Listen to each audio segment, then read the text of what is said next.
coming out of the chaos of the funding freeze, which we're going to talk more about, including the developments, with the White House now rescinding it. Like, he did it.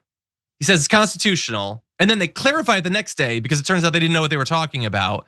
And then a judge pauses it and they say they're going to fight that pause of the pause in court. And now they rescind it. Is this what anyone voted for? Is this what people wanted?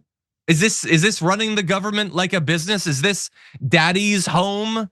This is no way to run literally anything. This is no way to run, like a pop-up s'mores shop, let alone the biggest, richest, and most powerful and important country in the world.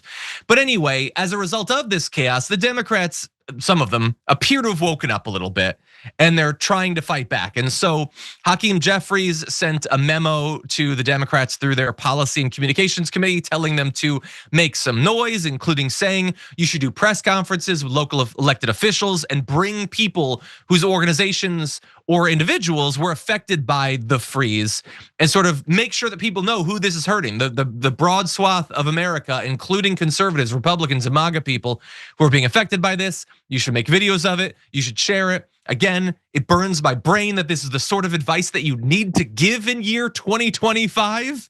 Like, yeah, you should try to get the media to pay attention to what you do, and you should clip out little bits of it and all that.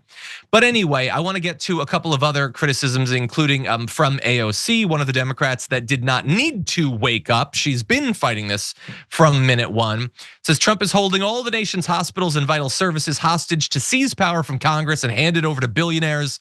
We must state the truth. This is a constitutional crisis. It's a massive illegal power grab that the House and Senate have a sworn duty to stop. And that, look, so maybe he's rescinded it for now. The idea that they're not going to try to do this in another way seems inconceivable to me.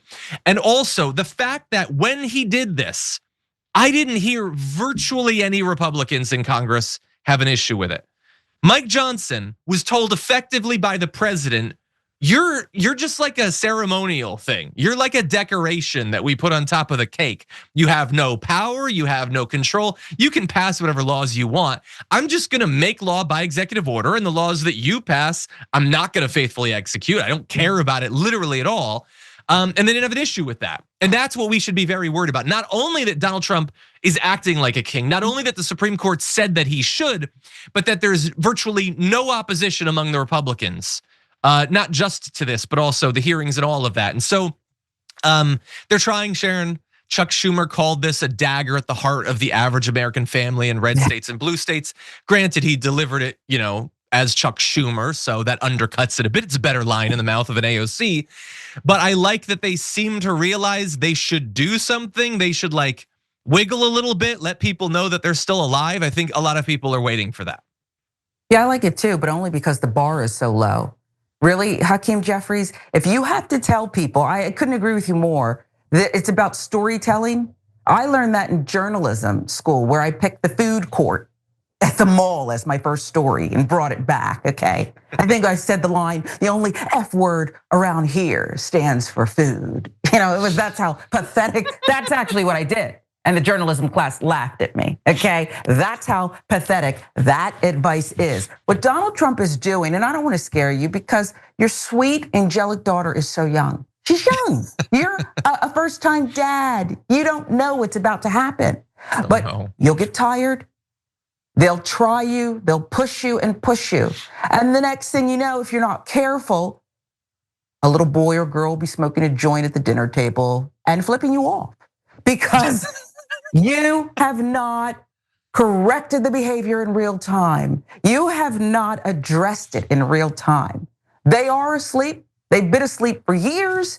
And this is the intention of Donald Trump when he creates this shell game. You ever been to a carnival? What's that thing that they do? And you never seem to be able, I know I saw the golf ball under this coconut.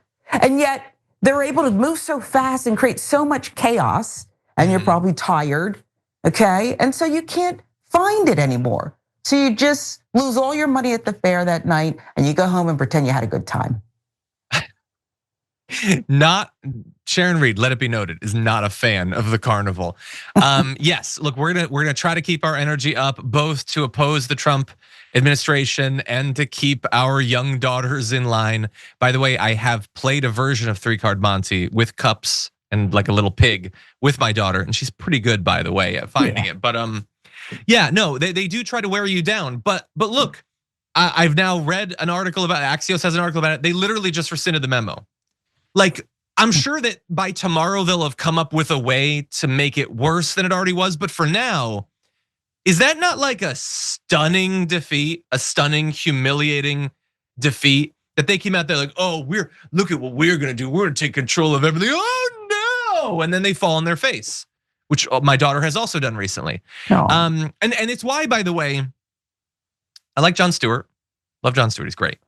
This Monday on his show, he sort of chided the media for freaking out too much about the things that Trump has done. And I get that. Some people do freak out too much. And there's a whole thing on social media of people whose whole like brand is just freaking out about literally everything. I get that. But we freaked out about this and they rescinded it. Now maybe they would have done it anyway. Maybe if we hadn't freaked out, the judge still would have put the pause on it, maybe. And then they still would have rescinded it, but maybe not. I don't know. Maybe resisting at least a little bit in the beginning is a good thing. So just, agree to disagree. Jon Stewart's great, but that's what I think. Thanks for watching our video. Did you know that you can support our show by becoming a subscriber? Just click the subscribe button and also ring the bell so that you get notifications when we're live or when we post new content.